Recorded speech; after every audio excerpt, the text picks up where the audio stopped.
সমাবেশের পর পাশ হলো নবম পে স্কেল। সচিবদের নির্দেশে 1:4 অনুপাত নির্ধারণ। মূল বেসিক সর্বনিম্ন 32,000 টাকা নির্ধারণ করে গেজেট প্রকাশ। ইতিমধ্যে সচিবদের নির্দেশে 1:4 অনুপাতে নবম পে স্কেল কার্যকর এবং মূল বেসিক সর্বনিম্ন 32,000 টাকা নির্ধারণ করা হয়েছে। এ বিষয়ে বিস্তারিত আলোচনা করার শুরুতে আপনারা যারা এখন পর্যন্ত আমাদের এই চ্যানেলের নতুন সদস্য আছেন তারা পরবর্তী আপডেট পেতে চ্যানেলটি সাবস্ক্রাইব করে বেল আইকনটি অল করে দিন। অবশেষে গত শুক্রবার মহাসমাবেশের ফলে সরকারি চাকরিজীবীদের নবম পে স্কেল বাস্তবায়ন করা হলো। কর্মচারী ফোরামের বিভিন্ন সংগঠনের নেতারা নবম পে স্কেল বাস্তবায়নের জন্য দাবি জানানোর পর কর্মচারীদের জন্য 32,000 টাকা নির্ধারণ ঘোষণা করেছেন। আজ সকাল 10টায় প্রধান উপদেষ্টার কার্যালয়ে যমুনা অতিথি ভবনে বৈঠক অনুষ্ঠিত হয়। বৈঠকে উপস্থিত ছিলেন বাংলাদেশ সচিবালয়ের সচিবরা, পে কমিশনের চেয়ারম্যান জাকির আহমেদ খান, অর্থ উপদেষ্টা ডক্টর সালাউদ্দিন আহমেদ সহ বিভিন্ন সংশ্লিষ্ট বিন্দু উপস্থিত ছিলেন। সভায় সভাপতিত্ব করেন প্রধান উপদেষ্টা। এই সভায় পে কমিশনের চেয়ারম্যান জাকির আহমেদ খান ও প্রধান উপদেষ্টা অভ্যন্তরীণভাবে কিছুক্ষণ কথা বলেন। তাদের মাঝে যে মত বিনিময় হয় সেখানে প্রধান উপদেষ্টা বলেন যে নবম পে স্কেল বাস্তবায়নের ক্ষেত্রে এত গড়িমসি কেন? আমাদের মূল লক্ষ্য থাকবে গ্রেড সংখ্যা পরিবর্তন করে বেতন বৃদ্ধি করা। তাহলে এত দেরি করে নবম পে স্কেলের বাস্তবায়নের সময়সীমা বৃদ্ধি করা হচ্ছে কেন? দ্রুত নবম পে স্কেল বাস্তবায়ন করতে হবে এবং যারা কর্মচারী আছে তাদের দিক বিবেচনা করে বেতন বৃদ্ধির নতুন রূপরেখা বাস্তবায়ন করতে হবে। তাদের মাঝে কথোপকথনের পর তারা সভায় এই বিষয়গুলো উপস্থাপন করেন। সেখানে প্রধান উপদেষ্টা নিজেই নবম পে স্কেল বাস্তবায়নের বিষয়ে গুরুত্বপূর্ণ আরও কয়েকটি সিদ্ধান্তের কথা জানায়।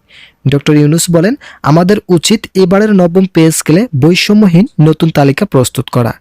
ভিডিওটির এই মুহূর্ত পর্যন্ত এসেও আপনারা যারা এখন পর্যন্ত আমাদের এই চ্যানেলের নতুন সদস্য আছেন তারা পরবর্তী আপডেট পেতে চ্যানেলটি সাবস্ক্রাইব করে বেল আইকনটি অল করে দিন। আমরা দেখছি 2015 সালের অষ্টম বেতন স্কেলে প্রচুর পরিমাণ বৈষম্য ছিল। এই বৈষম্যটা শুধুমাত্র কর্মচারীদের জন্য থাকায় কর্মচারী মহলের চাকরিজীবীরা আর্থিকভাবে ক্ষতিগ্রস্ত হয়েছেন। আমরা চাই সরকারি চাকরিজীবীদের বেতন বৃদ্ধি করে কর্মচারীদের অর্থনৈতিক স্বস্তি দ্রুত গতিতে ফিরিয়ে আনা প্রয়োজন। যেহেতু দীর্ঘ 10 বছরে সরকারি কর্মচারীদের বেতন বৃদ্ধির বিষয়টি নিয়ে পূর্বের সরকার তেমন কোনো পদক্ষেপ নেয়নি, সেক্ষেত্রে অন্তর্বর্তীকালীন সরকারের দ্বারাই নবম পে স্কেল বাস্তবায়ন করা অতটা সহজ ছিল না, যার ফলস্বরূপ ধাপে ধাপে সকল দিক পর্যালোচনা করে নবম পে স্কেল বাস্তবায়ন চূড়ান্ত পদক্ষেপ গ্রহণ করা হচ্ছে। ইতিমধ্যে পে কমিশনের চেয়ারম্যান বৈঠকে বেশ কিছু তথ্য উপস্থাপন করেছেন। পে কমিশনের চেয়ারম্যান জাকির আহমেদ খান তিনি দেশের অর্থনীতির বিষয়গুলো নিয়ে ইতিবাচক তথ্য প্রকাশ করেছেন।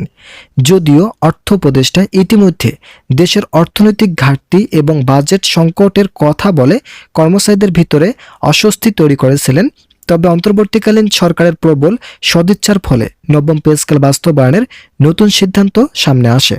ধাপে ধাপে কয়েক দফায় বৈঠক অনুষ্ঠিত হওয়ার ফলে এই সিদ্ধান্ত সরকারি চাকরিজীবীদের জীবনমান উন্নয়নে ব্যাপক আলোড়ন সৃষ্টি করবে বলে মন্তব্য করেন সংশ্লিষ্ট মহল। সর্বশেষ সিদ্ধান্ত অনুযায়ী সরকারি চাকরিজীবীদের বেতন কত টাকা পর্যন্ত নির্ধারণ করা হবে এ বিষয়ে পে কমিশন খুবই যুক্তিযুক্ত আলোচনা করেন।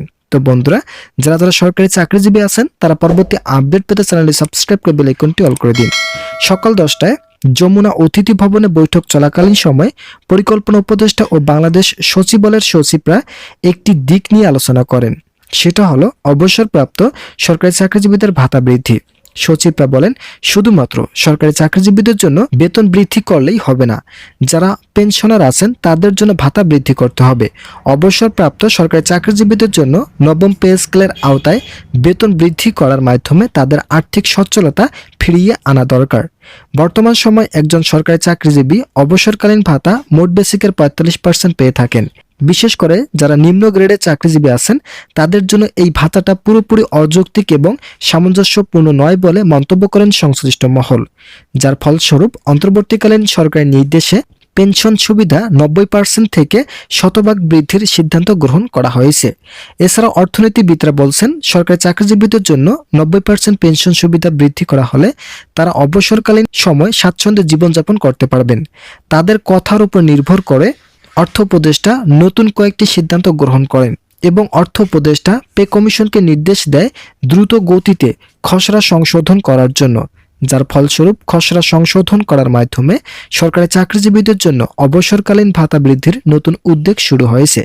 আশা করা যাচ্ছে দ্রুত গতিতে সরকারি চাকরিজীবীদের বেতন ভাতা বৃদ্ধির পাশাপাশি বিভিন্ন ধরনের ভাতা সংযুক্তি প্রকাশ করা হবে, যা আগামী 15 ডিসেম্বরের মধ্যে গেজেট প্রকাশের চূড়ান্ত সিদ্ধান্ত আসবে। ইতিমধ্যে এই বিষয়ে নতুন একটি প্রতিবেদন প্রকাশিত হয়েছিল। আজকের এই ভিডিওটিতে আমি এই প্রতিবেদনের সকল বিষয়ে বিস্তারিত আলোচনা করলাম। আশা করি ভিডিওটি থেকে অনেক উপকার পেয়েছেন। যদি উপকার পেয়ে থাকেন তাহলে অবশ্যই চ্যানেলটি সাবস্ক্রাইব করে বেল আইকনটি অল করে দিন।